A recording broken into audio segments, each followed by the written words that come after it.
ലോക്കൊന്ന് കാണിച്ചു കൊടുത്തല്ലോ നീ എന്തെങ്കിലും മാറ്റാൻ പറഞ്ഞോട്ടെ. വേണ്ട ഇവിടെ ഞാൻ ഇപ്പൊ ഒറ്റക്ക് കിടക്കാനും എനിക്ക് ഞാൻ കണ്ടാ മതി ഡിസൈൻ കേട്ടോ. അല്ല പിന്നെ കുത്തി പൊളിച്ചൊക്കെ പണിയൊക്കെ ഇപ്പൊ കുത്തി പൊളിച്ച് അവിടെ മതി കേട്ടോ. ഞാൻ എന്തിനാ 4 മാസം മുമ്പ് എത്തിയത്? അല്ല മനസ്സിലായി എന്റെ ചെക്കന് വേണ്ടിട്ടല്ലേ. അനാനാ ഞാൻ പറയാണെന്നുണ്ടെങ്കില് എന്റെ റൂം ഇവിടെയാണ് പ്ലാൻ ആക്കിക്കണത്. അപ്പൊ ഞങ്ങളവിടെ കിടക്കും, ഇവിടെ തന്നെ കിടക്കും. അത് മോശമല്ലേ? ഇപ്പൊ നമ്മള് വരുന്ന വരെയല്ല. അല്ല നിങ്ങളോട് എന്താ പറയുന്നത്? 4 മാസം കൊണ്ട് പണി തീർക്കണം ഇൻഷാല്ലാഹ്. അത് എന്തുകൊണ്ടാണ്? 3 നേരത്തെ അല്ലെങ്കിൽ ഓഡിയൻസ് പറയട്ടെ നമ്മളിപ്പോ വരുന്ന മാതിരി പിന്നെ നമുക്ക് ഇങ്ങോട്ട് വരാൻ പറ്റുമോ?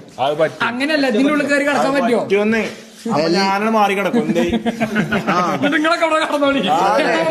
വിഷയല്ല, എന്തിനും ഫ്ലെക്സിബിൾ ആണ് ഞാൻ ഇന്ന് വരെ വന്ന വഴി മറക്കാത്തവനാണ്. അത് ഞാൻ മറക്കൂല ആരും വന്നാലും.